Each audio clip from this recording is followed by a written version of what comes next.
Some things are beyond our control, and losing Charlie was one of those things, the bass. And so in Charlie's absence, we got the band, the original band. Ronnie Wood is not the best guitarist in the Rolling Stones. He didn't write the songs that changed the history of rock, nor was he the band's leading soul. But for nearly half a century, he's been the only one standing at the crossroads of destruction and rebirth, of drunkenness and sobriety, of rebellion and silence, yet still on stage, smiling at the audience as if he had never fallen. While Keith Richards plays like a survivor and Mick Jagger moves as if time doesn't exist, Ronnie Wood has always been the glue, syncing the rhythm and keeping the band from falling apart under its own weight. He doesn't need to stand out, he lets the guitar tell the story. He doesn't need to shout. He lets his wrinkled smile reflect everything that ever happened. Drugs, violence, 3 marriages, children who once hated him, a girlfriend assault scandal splashed across the tabloids, and even a brush with death after a lung cancer diagnosis. Ronnie Wood is proof of a kind of legend not born of innate talent, but of sheer grit and refusal to give in. He's the painter once dismissed by critics, now exhibiting across the world. The player once seen by the Stones as an outsider, who outlasted most of his bandmates. The father once viewed by his children as a stranger, but at age 70, finally discovering happiness cradling his twin daughters. In a world where names like Brian Jones, Jim Morrison, and Kurt Cobain all died young, Ronnie is a living paradox, a man who once destroyed himself, only to piece it back together with music and color. And perhaps what makes him unforgettable isn't that he's a Stone, but that he's still standing when all the lights begin to fade. Early life, Ronald David Wood was born on June 1st, 1947 in Hillingdon, a working-class suburb in West London.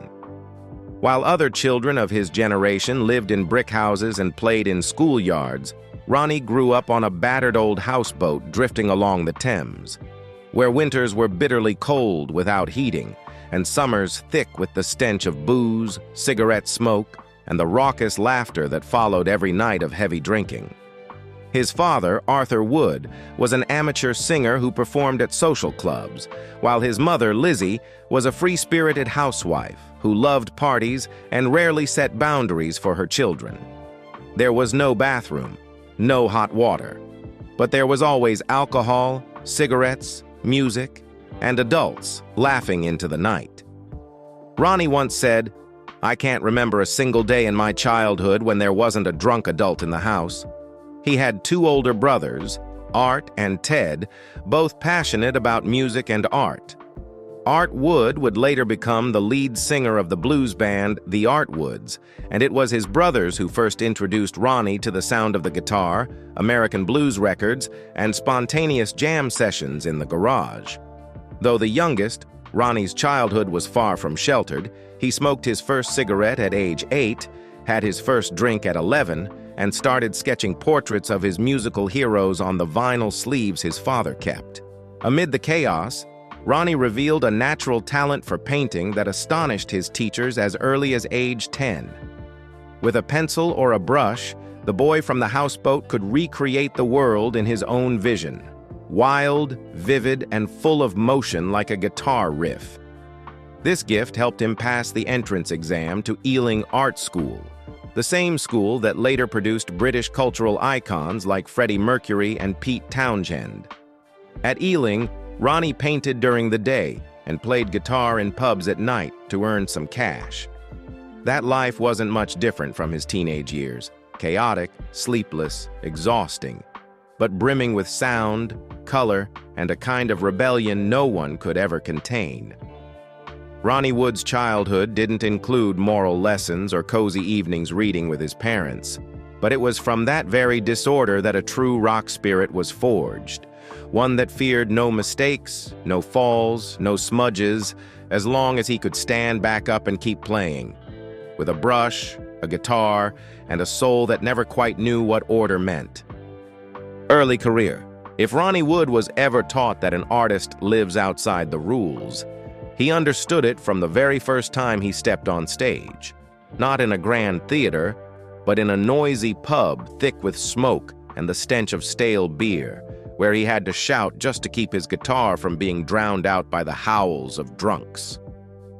Ronnie's professional music career began in 1964 when he joined the Byrds, a young British rhythm and blues band known for their rebellious image and fiery playing style. Although they never achieved major commercial success, the Byrds was where Ronnie learned how to hold his identity on a chaotic stage, playing while responding to the madness around him, a skill that would later become his trademark. After the Byrds disbanded, Ronnie joined The Creation, where he began experimenting with psychedelic sounds and influences from visual art.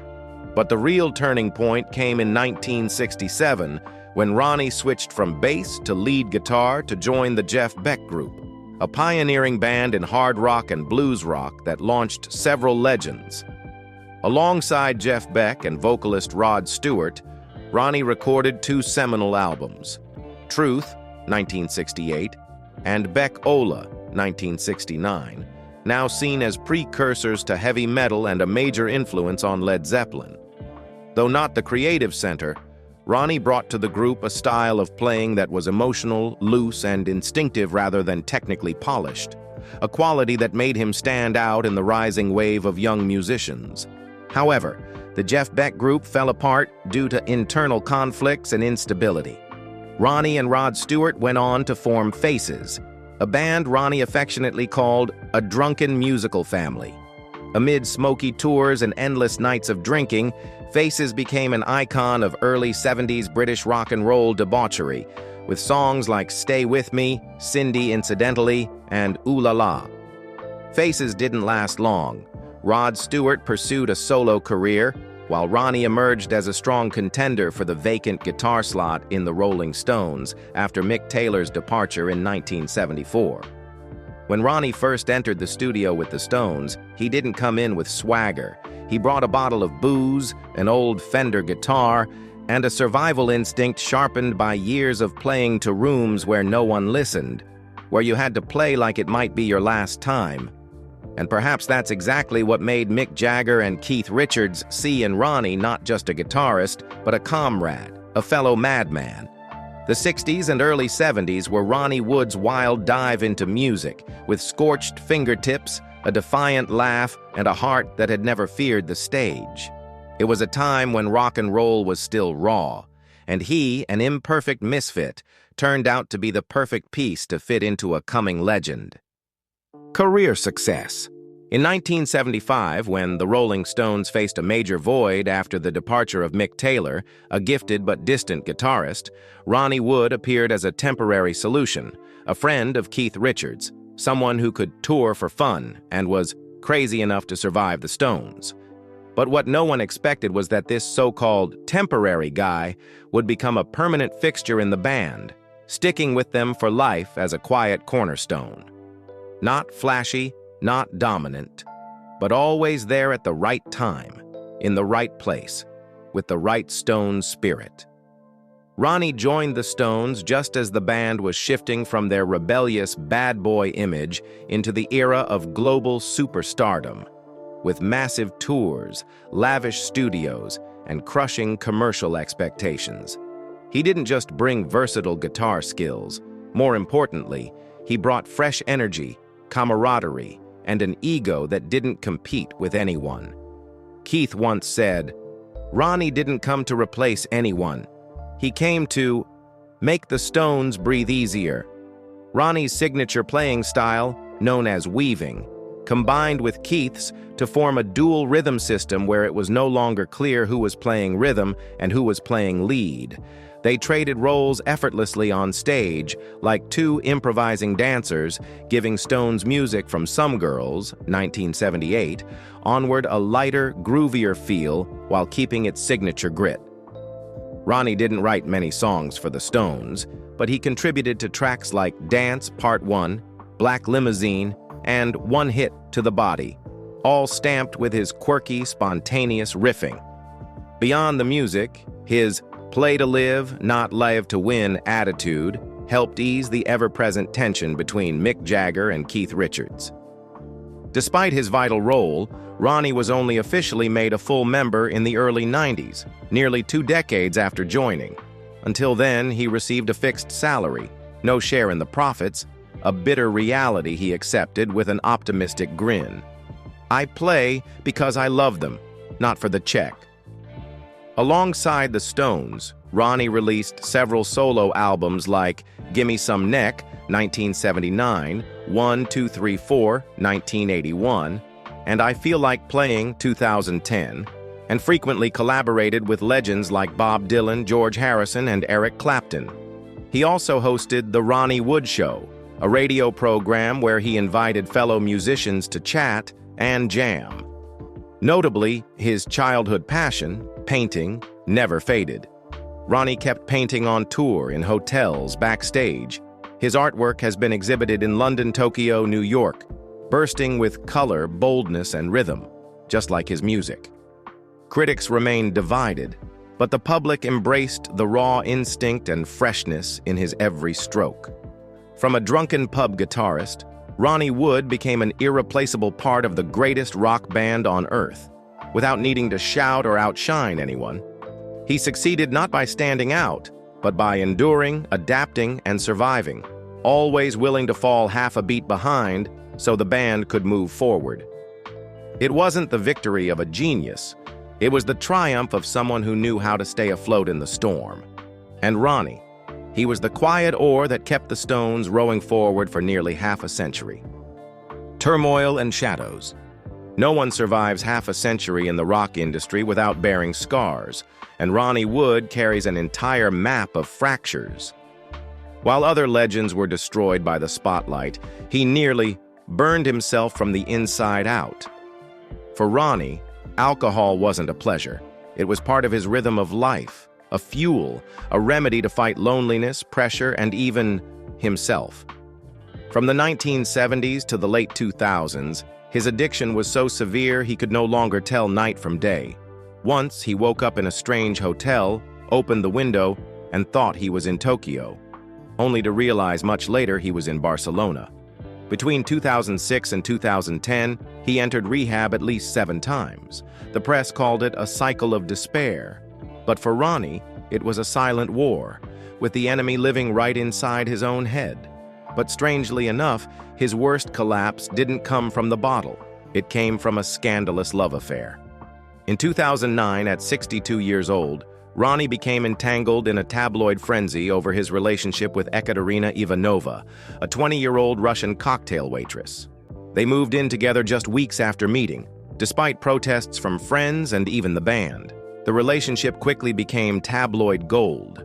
Public fights, drunken nights, blurry videos of shouting and chaos.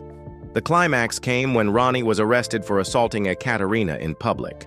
Though never prosecuted, images of a drunken, furious, aging legend shoving his girlfriend into a wall splashed across newspapers and stunned the public. The fun-loving artist had suddenly become something frightening. For the first time, people seriously asked, was Ronnie Wood just a harmless drunk? Or was there a violent, broken man hidden beneath? Worse still, the incident dragged up old wounds. People remembered that since joining the Stones in 1975, Ronnie had always been a hired hand. No profit share, no decision-making power, even though he helped define the band's evolving sound. Throughout the 1980s, the press speculated that he might be replaced if he kept spiraling. Keith Richards repeatedly told Ronnie to wake up if he wants to stay in the band, while Mick Jagger always kept a cold distance. Behind the scenes, he was the outsider, a piece kept in place because he was easygoing, not because he was respected. And Ronnie knew it. He once bitterly said, "I play like a stone, but I've always been the outsider." As the band soared to new heights, Ronnie sank into isolation. His relationships with his children fractured badly. Jesse Wood, his eldest son, once said in an interview, "I grew up never really knowing who my father was." Another child from a previous relationship cut off contact for years. They didn't hate him for being absent. They were afraid of his drunken forgetfulness, his vacant stare, the slurred voice high on who knows what. Ronnie tried to make amends after turning 60, but the cracks ran too deep. Even when forgiveness came, nothing ever quite healed. And then, just as he finally broke free from addiction, another crisis struck, one not tied to substances but to identity. With no alcohol, no cocaine, Ronnie sobered up and looked in the mirror each morning and saw a stranger. He spent sleepless nights staring at blank walls, asking himself, "Am I still an artist if there's no chaos?" It was during that time he returned to painting as a way to self-heal. In Ronnie's artwork, one sees hurried strokes, distorted faces, memories with blurred edges. He didn't paint to sell, he painted to not disappear. Each brushstroke was a lifeline, pulling him from the void. Ronnie Wood has never been a perfect man. He's been violent, unfaithful, absent, and at times frightening even to those closest to him. But what sets him apart is that he never pretended to be clean. No excuses, no rewrites, no sugar-coated memories. He simply exists in all his brokenness. And sometimes that's more honest than perfection ever could be. Personal life. Ronnie Wood's personal life has been a shaky journey through love, betrayal, loneliness, and a late effort to redeem what was lost. He was married 3 times, and each marriage reflected a different piece of who he was. His first wife, Chrissy Findlay, was a wild-spirited model. They lived together in a haze of alcohol, drugs, and the reckless freedom of the rock and roll era. The marriage quickly unraveled into chaos, and Chrissy later died of a heroin overdose in 2005, leaving Ronnie with a wound so deep he never put it into words. Her death felt like a quiet verdict on an entire youth lived without restraint. His second wife, Jo Wood, was a temporary refuge amid the storm. They married in 1985, spent nearly 3 decades together, had children, and went through the ups and downs of addiction, recovery, and fame. Jo stood by him through multiple rehab stints, forgave his relapses, and believed love alone could hold him together. But in 2008, Ronnie left her for Ekaterina Ivanova, a Russian woman 41 years his junior. The divorce was bitter and public. Jo later wrote a memoir, laying bare all she had endured. The lonely nights, the betrayals, the heartbreak of watching the man she loved unravel before her eyes. Just when it seemed Ronnie had exhausted every path of self-destruction, he surprised everyone in 2012 by marrying Sally Humphreys, a stage producer 31 years younger than him. Many mocked the age gap, questioned their motives, but the couple quietly stayed together. 4 years later, when Ronnie was nearly 70, Sally gave birth to twin girls, Gracie and Alice. For the first time in his life, Ronnie held his newborn children in his arms, completely sober. He quit smoking, gave up alcohol, became vegetarian, painted daily, and devoted himself to caring for his daughters, something he had never done with his older children. Despite his efforts to mend things, Ronnie knew that old wounds with his children weren't easily healed. Jesse Wood, his eldest son, once shared that he grew up without a real father. Some of Ronnie's other children had cut ties with him for years, and even when they reconnected, the distance never fully vanished. But now, Ronnie doesn't try to fix the past. He focuses on getting the present right, taking his girls on walks, telling bedtime stories, and painting their portraits in softer colors than he ever used before. 3 wives, 6 children, countless mistakes. Ronnie's personal life was never pretty or exemplary, but somewhere in that wreckage, he found the simplest thing he had never truly known: presence. Not to perform, not to apologize, but just to be, for the first time. Legacy and influence. Ronnie Wood was never the chief songwriter of the Rolling Stones. He wasn't a legendary soloist like Jeff Beck, nor the leader of the band like Mick Jagger or Keith Richards. And yet, strangely, if you remove him from the Stones lineup, something falls off balance, because Ronnie doesn't shine from the center. He holds the rhythm, the tone, the invisible glue that binds colossal egos together. His greatest contribution to music doesn't lie in the number of songs or awards, but in the weaving guitars style, the intertwined playing with Keith Richards that became a signature of the Rolling Stones since the 1970s. In this approach, no one is strictly lead, no one strictly rhythm. The two dance around each other, exchanging lines through instinct and emotion. Ronnie didn't play to dominate, he played to blend, and that humility gave the Stones a deeper groove, a more intricate rhythm, and a liveliness they had never known before.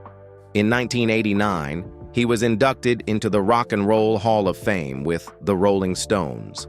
Then again in 2012, this time with Faces, two bands, two generations, two flavors of rebellion, and Ronnie was the common thread, impulsive, instinctive, theatrical, never overplanned, just walk out and live fully on stage. Beyond music, Ronnie made a lasting mark in visual art, a field he had loved long before fame. A graduate of Ealing Art School, he always traveled with his brushes and his paintings. Portraits of artists, friends, and moments from performance have been exhibited in Tokyo, New York, Los Angeles, and London. Critics were divided, but the public embraced him as a truly multi-dimensional artist, someone who didn't need to make declarations, just show up and do the work. Many young artists now see Ronnie as a survival role model, not because he was flawless, but because he failed honestly and rose with grit. Modern guitarists like John Frusciante, Jack White, and Alex Turner have all cited Ronnie as someone who inspires just by playing, not talking, and always present without ever overshadowing. In a world where most legends either died young or faded away in addiction, Ronnie Wood survived, and more than that, turned survival into an artistic statement. His legacy isn't in Billboard charts, but in the tiniest moments. A riff hitting at just the right time, a smile exchanged with Keith Richards mid-set, a hug for his daughter backstage. These aren't recorded in history books, but for those who witnessed them, they're unforgettable. Current life. After nearly 6 decades under stage lights and behind-the-scenes smoke, Ronnie Wood today is no longer the artist who drank like it was water or screamed his way through loss of control. At 77, he's chosen a gentler life, where mornings begin with a cup of coffee, a hug from his daughters, and an unfinished canvas in the studio. Since surviving lung cancer in 2017, Ronnie has completely transformed his lifestyle. He quit smoking, gave up alcohol for good, became a vegetarian, paints daily, and devotes his time fully to family, something he never did in previous decades. His wife, Sally Humphreys, 31 years his junior, is his quiet companion, while twin daughters Gracie and Alice are the center of his world. Ronnie once said, "I survived the worst, so I could walk my kids to school every morning. That's the most important tour of my life." Though his life is calmer, he hasn't slowed down. In 2024, Ronnie continued touring with the Rolling Stones on the Hackney Diamonds Tour across North America, running from April to July, drawing over 800,000 fans and grossing more than $235 million, proof that he remains essential to the Stones on stage. That same year, he recorded a reissue of Going Home with Mark Knopfler to raise funds for Teenage Cancer Trust and prepared for a solo art exhibition in London, showcasing vibrant, high-energy works, including hand-drawn set lists from Stones concerts.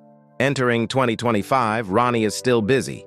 He joined a community art campaign with Prince William to raise funds for sea turtle and wildlife conservation. He also completed Fearless, the anthology, 1965 to 2025, a music collection featuring solo recordings, collaborations with Rod Stewart, Jeff Beck, and new tracks, set for release in September 2025. Notably, he confirmed that he, Rod Stewart, and Kenny Jones have finished a new Faces album, their first studio reunion in over half a century, scheduled for release in 2026. On social media, Ronnie frequently posts photos of his latest paintings, family snapshots, and videos of him playing guitar with his daughters. No longer chasing roaring applause or praise, he smiles, because these quiet moments mean more to him than any world tour. Ronnie Wood no longer needs to live large, he just needs to live right. And after all the falls, perhaps that is the greatest victory any rock artist could ever have. Ronnie Wood was never the centerpiece of any band he joined. He didn't write anthems like Jagger, didn't have the dangerous allure of Richards, and didn't possess Jeff Beck's virtuosity. Yet it was he, standing in the middle of all those legends, who lasted the longest, endured the most, and perhaps traveled the farthest in the quietest way. Throughout his life, Ronnie faced everything that could easily destroy a man: addiction, violence, loss, cancer, and the silent disregard of those closest to him. But he never ran, never denied. Instead, he accepted every stain and turned it into art, into music, into brushstrokes, into stories he could someday tell his daughters when the sun goes down. Maybe that's how he survived, not by brilliance but by endurance and the instinct to heal. In a world where many rock legends either died young or grew old bitterly, Ronnie chose a rare path. He admitted his wrongs and lived on to make them right, slowly but surely. And for that, he leaves behind a different kind of legacy. Not just in the hundreds of songs, the hundreds of paintings, or the millions of cheers, but in a quiet whisper. You can fall 1,000 times as long as you keep getting up and keep playing. If you've ever swayed to a Stones track, ever caught one of Ronnie's paintings in a small exhibit, ever smiled watching him cradle a guitar like a child, remember, behind it all is a man who once destroyed himself and finally learned to love what remained. And maybe that's the simplest definition of a legend. Not someone who never failed, but someone who dared to live long enough to make things right. If this journey moved you, leave a comment below. And don't forget to subscribe to Rock Discovery as we continue to uncover the immortal legends who gave voice to an entire generation.